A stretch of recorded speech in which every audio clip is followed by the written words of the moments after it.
não vai usufruir. Sabia disso?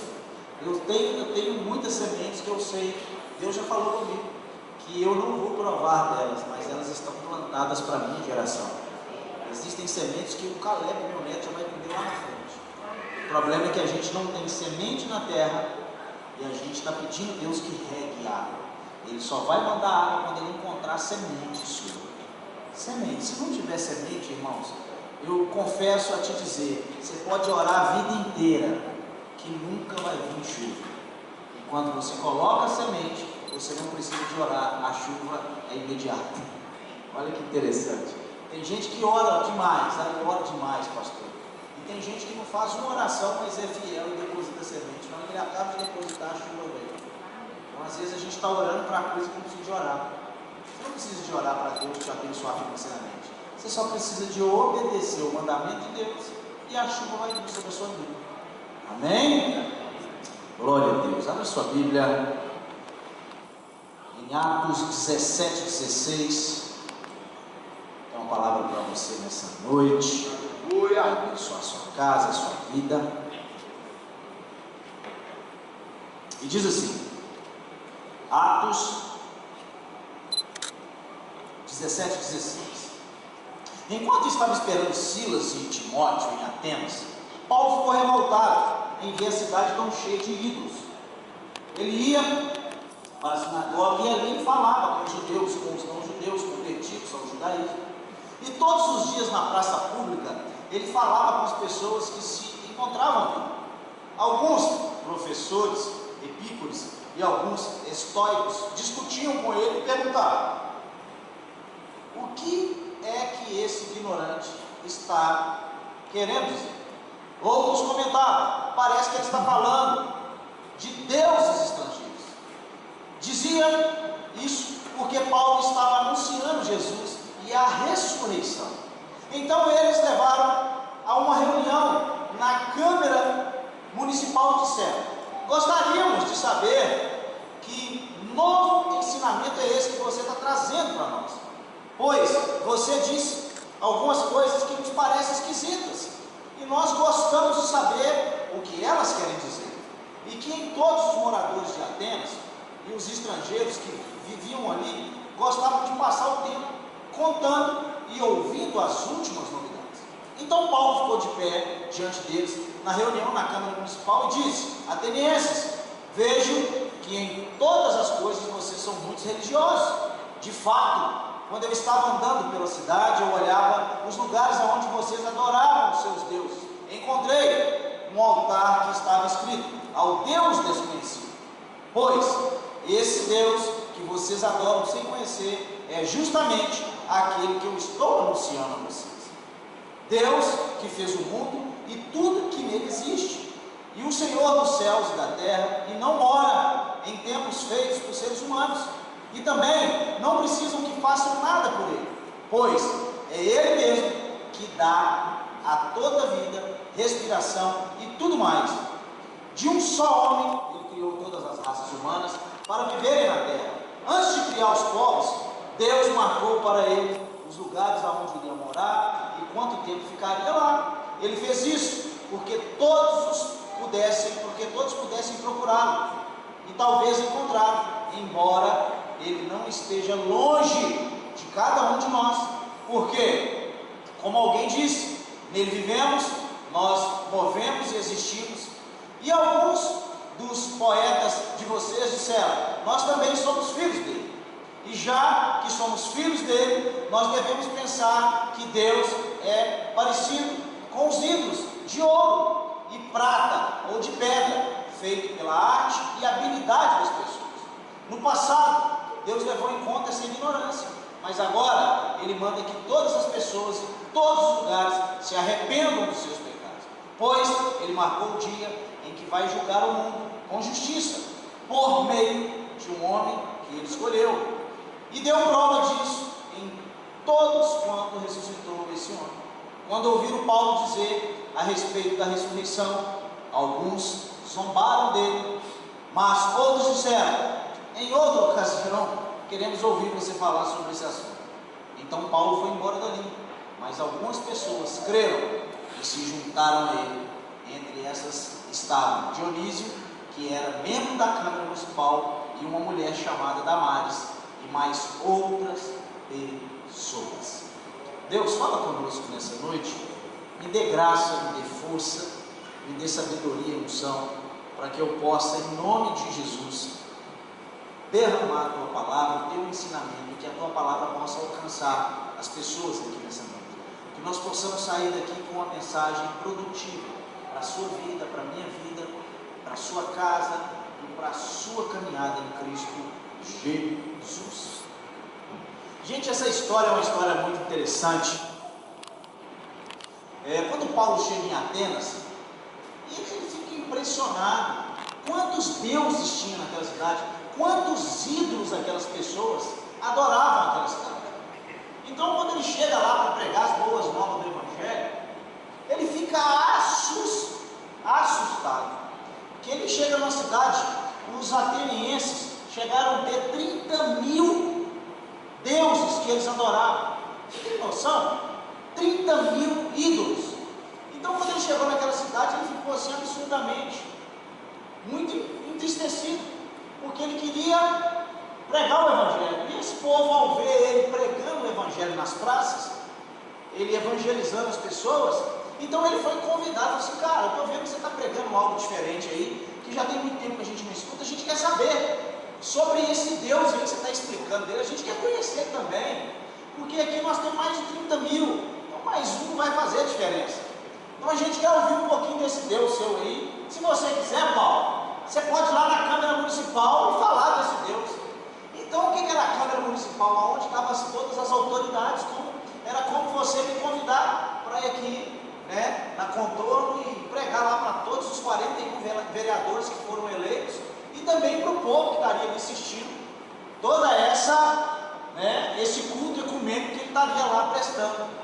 Só que, há um tempo atrás, teve algo muito interessante em Atenas. Faltou comida, faltou chuva, e a terra ficou numa escassez e não chovia. Então os atenienses começaram a pedir que viesse chuva, e eles começaram a aclamar todos esses deuses, e começaram a chamar um e não chovia, chama o outro, nada de chuva, chama o terceiro e não tem chuva, chama o quarto e não tem chuva, chama o milésimo, chama o outro e não tinha chuva. Mas naquela cidade existia um homem, Epimenides, e ele era um homem que temia Deus. Então, por ele adorar o Deus Todo-Poderoso, eles resolvem então chamar ele e falar: cara, será que você não podia então orar para ver se esse Deus seu responde? Porque a gente já orou tudo aqui e nós não recebemos nenhum tipo de resultado. E aí esse homem então mandou soltar todas as ovelhas, e as ovelhas procuraram um local aonde ficaram, e ali esse homem então estabeleceu um altar a Deus. Um altar a Deus. E quando ele estabelece esse altar a Deus e começa a orar, a chuva vem sobre Atenas, e o Senhor rega aquela cidade, uma cidade que não chovia mais. Então, quando Paulo chega na Câmara dos Vereadores, ele leva essa história, porque esse altar ainda estava levantado em Atenas. Então, quando ele chega, ele fala: então, eu vim aqui para pregar para vocês justamente sobre esse Deus que está ali, que ele foi levantado aqui. Ele conta toda essa história de um tempo que não houve chuva aqui em Atenas. Então nós levantamos um altar, e debaixo desse altar a Deus Todo-Poderoso, ele fez chover. Só que essa placa, quando choveu, depois que chove, todo mundo esquece de quem fez o milagre, e eles colocaram lá ao Deus desconhecido nessa placa. Então Paulo agora chega nessa cidade e ele começa a falar: então eu vim falar desse Deus desconhecido, que já fez um milagre maravilhoso aqui em Atenas, e ele quer continuar fazendo milagre na sua vida, mas ele precisa de ser o único e suficiente Deus da sua vida e da sua casa. Então Paulo começa a mostrar esse Deus para os atenienses. Ele começa a explicar sobre o poder, sobre a majestade desse Deus. E aí o que acontece? Quando ele termina de pregar o sermão e falar do poder soberano de Deus, as pessoas zombam de Deus. As pessoas começam a zombar de Paulo. E aí, algumas pessoas dizem para ele assim: ô Paulo, outra ocasião eu vou te ouvir, cara, esses ensinamentos seus aí é até muito legal, mas em outra ocasião eu venho aqui aprender. Deus te abençoe, fique com Deus. Mas também fala que quando Paulo termina o seu sermão, algumas pessoas creram no poder divino de Deus, creram no poder da palavra de Deus e receberam uma transformação poderosa pelo poder da palavra de Deus. E nessa noite eu quero falar sobre esses três tipos de pessoas. As pessoas que zombam. Às vezes a gente acha que zombar é só você olhar ali para o pastor e zombar dele. Não. Zombar significa, às vezes, você desdenha aquilo que é ensinado, às vezes, no culto. Já viu, às vezes, você vem num culto, ensina a palavra de Deus, mas as pessoas falam assim: isso para mim eu não quero, não estou muito afim disso aí não. Eu estava ali conversando com ela ali agora, ela saiu lá de Neves, o pastor, pode vir aqui, porque o senhor é um cara que não lisa a gente, né? Se eu falo o que tem de falar mesmo, é isso que a gente precisa de ouvir. E a gente às vezes está atrás hoje de pessoas, ou de pastores, ou de qualquer lugar, que falam coisas que sempre massageiam o nosso ego. E uma das coisas que eu sempre falo na minha caminhada aqui, como pastor, como cristão, que gente que massageia o seu ego nunca vai fazer você crescer. Nunca vai fazer você crescer.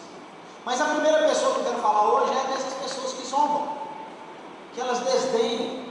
É pessoas que às vezes elas sentam aqui no culto, elas até vêm no culto, mas elas têm dificuldade de aplicar aquilo que elas recebem aqui. Elas recebem a palavra, mas elas desprezam a palavra. Elas recebem ensinamentos, mas elas desprezam os ensinamentos. Ela abandona. É como se Deus, todos os cultos que você coloca os pés, não é o pastor Adel, seja qualquer pastor, e ele entrega algo sobre a sua mão. Você consegue entender que cada culto é uma chave que Deus te dá? Você consegue entender que cada culto, quando você senta aqui e realmente ouve a palavra, Deus quer te dar algum ensinamento através da palavra dele para você sair daqui e aplicar isso na sua vida? Então, quando você coloca os pés na igreja, vem até um culto, e você só ouve, mas você não aplica. É como você ser uma pessoa que vem num lugar e você isso aí para mim eu estou fora. Provérbios 13:3: quem zomba das instruções pagará por elas, mas aqueles que respeitam os mandamentos será recompensado. Recompensados. Eu tenho falado isso, irmãos, e eu estou cansado às vezes. Você já viu que aqui no culto eu não fico falando muito negócio de dízimo? Você já percebeu? Quem já percebeu isso aqui? Eu oro e amém. Sabe por quê? Porque chegou um tempo que eu não tenho mais paciência para ficar ensinando você que você tem que dar o dízimo. Tem coisas que já não dá mais para ficar ensinando, porque você zomba dessas coisas. Quem aqui já zombou de dízimo? Eu zombava, pastor, eu roubava meu dízimo, gastava. Quem já fez isso? Eu zombava, mas no dia que eu aprendi a ser dizimista, eu agora glorifico, porque por um tempo eu zombava. Mas chegou um tempo que eu apliquei na minha vida, e quando eu apliquei na minha vida, houve resultado, e agora eu agradeço. Então, muitas das vezes a gente está sentado aqui na igreja, e a gente despreza algumas coisas. A gente quer viver aquilo que a gente está disposto a viver, a gente quer viver aquilo que eu estou afim de viver. É aquelas pessoas que às vezes só aparecem no dia que está precisando, de que a chapa esquenta, irmão, elas aparecem na oração, mas o tempo inteiro que você prega para ela, o ano inteiro, ela despreza, ela zomba, ela menospreza aquilo que você ensina para ela, aquilo que você quer dar para ela, aquilo que você prega no altar, e às vezes você gasta tempo, você vai na casa de uma pessoa, faz uma visita, e não sei o que. Não, minha filha, você precisa acabar com esse problema na sua casa. Aí você volta daqui a 3 meses, ela está do mesmo jeito. E sabe o que significa isso? Ela zombou de mim. Ela me fez perder tempo, que eu saí da minha casa, fui visitar ela, dei para ela uma instrução, mas ela não obedeceu a minha instrução. Ela não é como a gente vai na casa da pessoa, gasta um tempo, ora, jejua, paga um preço de oração, luta pela vida da pessoa e passa daqui uns 2 meses, ela está fazendo a mesma coisa. Ela está fazendo a mesma coisa. É como você entregar uma chave na mão dela e ela pega a chave e joga para fora. Então, é uma das coisas que eu tenho percebido, das pessoas que têm desprezado às vezes alguns ensinamentos. Então, quando eu olho Hebreus, quando eu olho esqueci a referência, mas quando o apóstolo Paulo também escreve na carta aos Hebreus, e ele fala um pouco sobre isso. Quando eu era menino, eu falava como menino, mas agora eu já me tornei adulto, eu preciso de comida sólida. Sabe o que é isso? É gente que está na igreja e ele está o tempo inteiro precisando que você continue dando leite para ele. Ele não cresce, ele não evolui. Você olha para ele, termina o ano, ele está do mesmo jeito, ele não aplicou algumas coisas. Eu estou dizendo, irmãos, nós estamos falando aqui de 12 meses, que nós temos aqui uma média de 50 cultos no ano. E nós já estamos terminando o ano.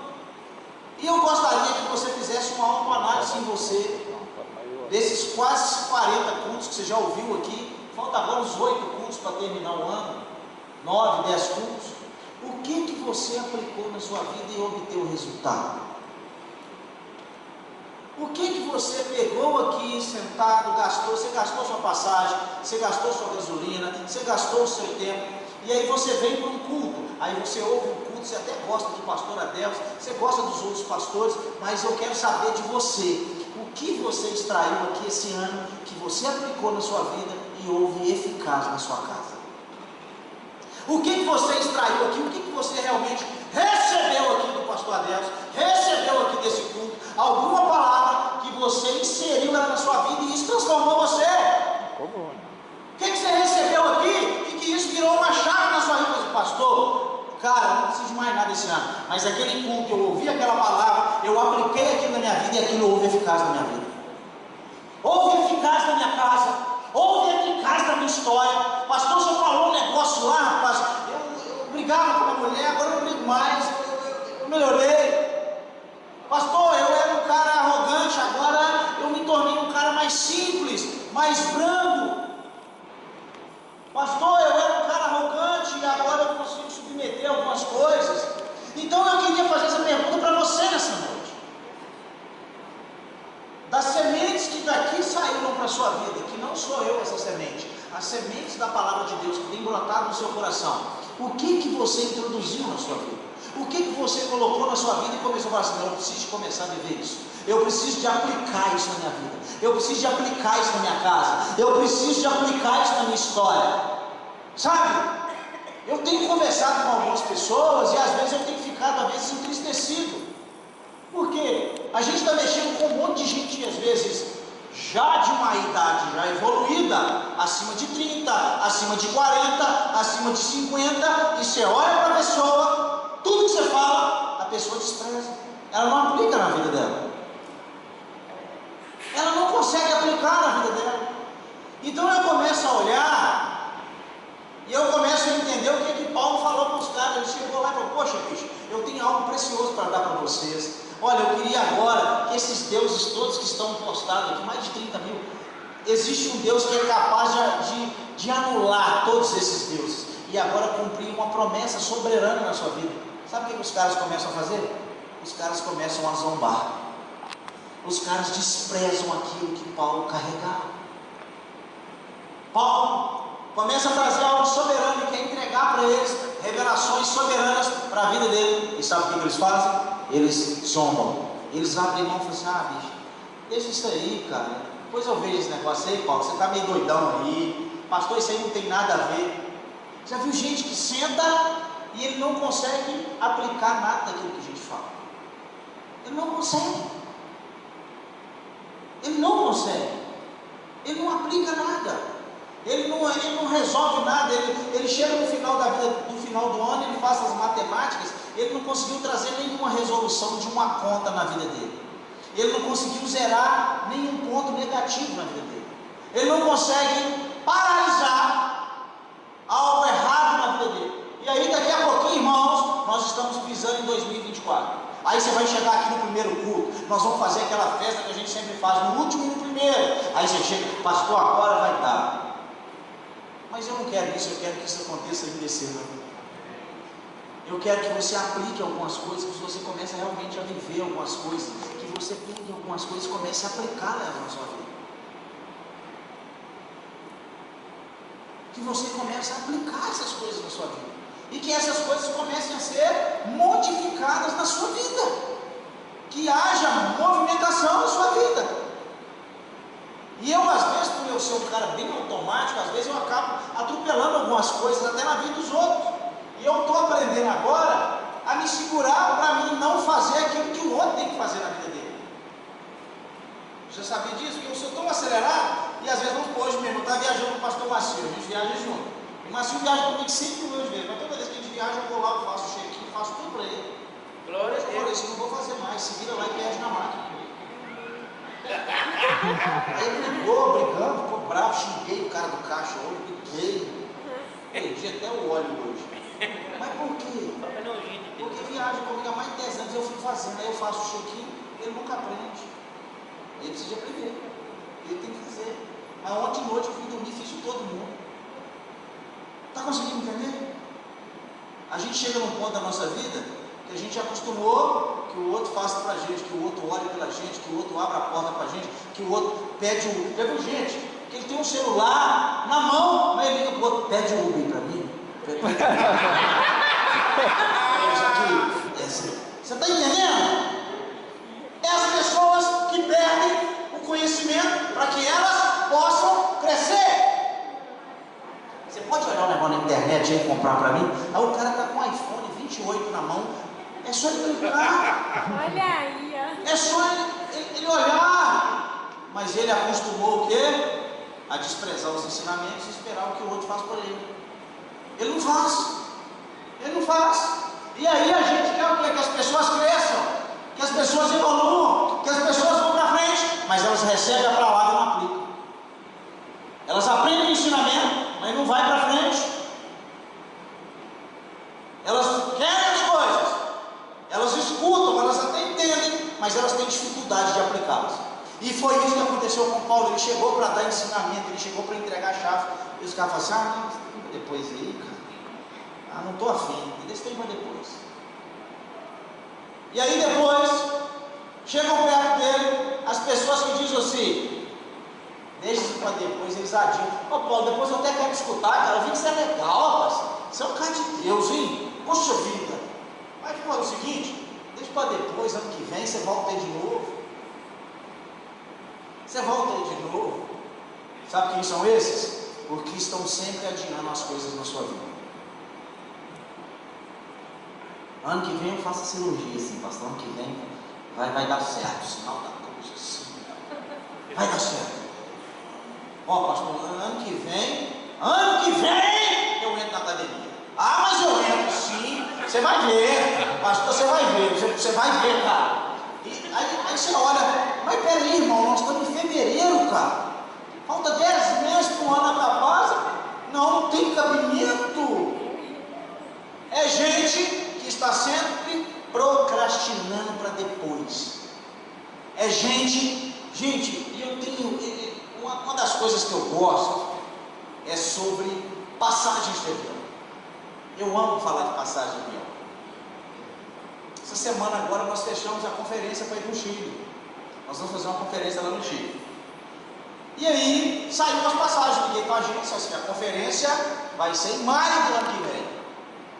Aí eu, como sou um cara precavido, liguei para a agência, falei, quanto que é a passagem? Eu falei, dinheiro, mas quanto que é? Eu falei, 1.100. Você está brincando? Só isso? Você está brincando? Então peraí que eu vou olhar aqui, vou tirar minha passagem.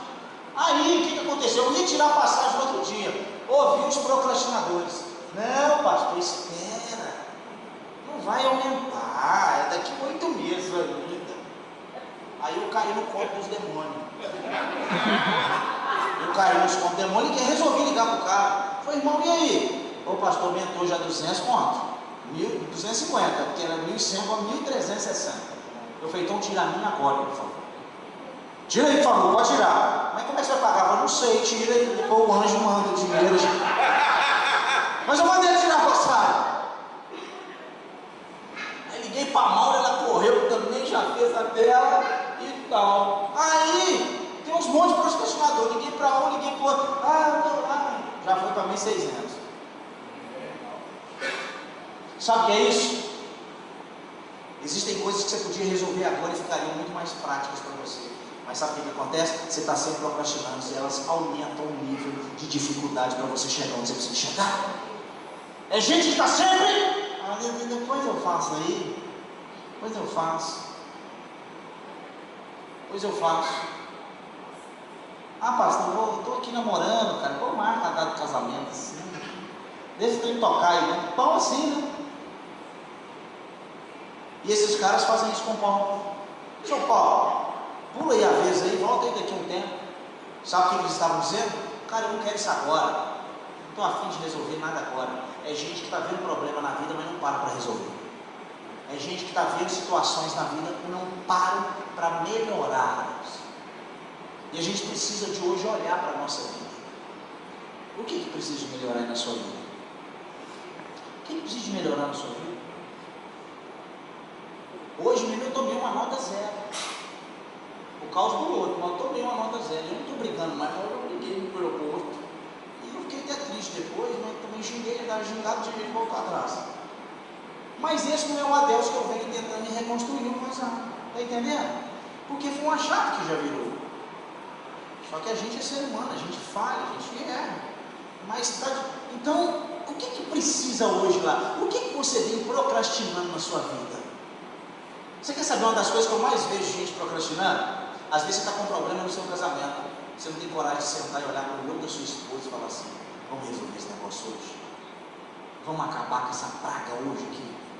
Ou a gente arruma o nosso casamento, ou você vai para o quinto dos infernos. Ou esse negócio muda hoje, ou não vai mudar nunca mais. Ou essa situação se resolve, ou isso acaba.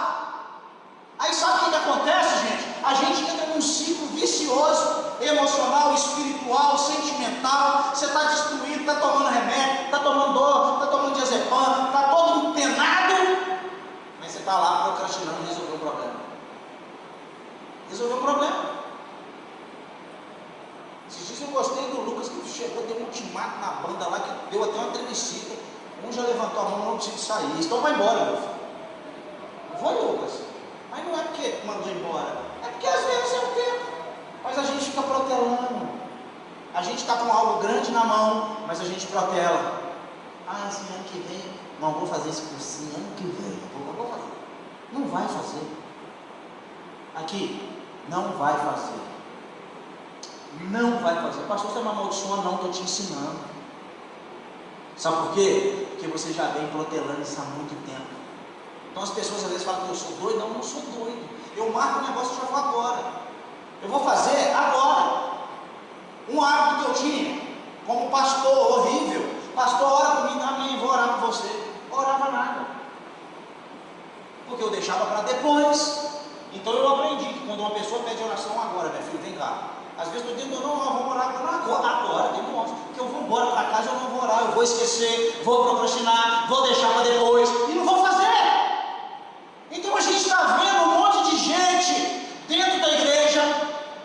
Já viu aquela pessoa que está sentada dentro de casa e ela está assim, o telhado está pingando. Ela olha, não, a chuva vai estar. Vou arrumar antes da chuva. Ele não arruma. A torneira está com goteira. Aí vai lá, pega um saco plástico, amarra assim, aperta. Já viu gente? Aí aperta, não sei o quê. Sabe uma coisa que eu aprendi para resolver problemas? Pode perguntar à minha esposa, que ela está aqui, quem tem mais intimidade comigo é assim. Se o meu chuveiro estraga, eu vou lá e arranco ele e jogo ele fora. Porque eu vou chegar em casa, mas não tem chuveiro. Aí eu trabalho para comprar. Às vezes eu estou com um negócio de torneira assim, eu vou lá e meto a faca nela, quebro ela, já jogo ela fora. A mulher, você é doida, você não tem dinheiro para comprar, vai ser isso mesmo. Porque agora eu tenho um problema e eu preciso resolver. Mas enquanto você tem aquele trem pingando, você vai administrando o problema. Já viu? Você passa o super bonder, não é isso? Você passa, eu tive um vídeo na internet, achei legal demais. Um amigo e o outro acordou de dele e o outro chegou com o alicate, falou, não, toma uma pinga aí, o outro foi, pegou o alicate.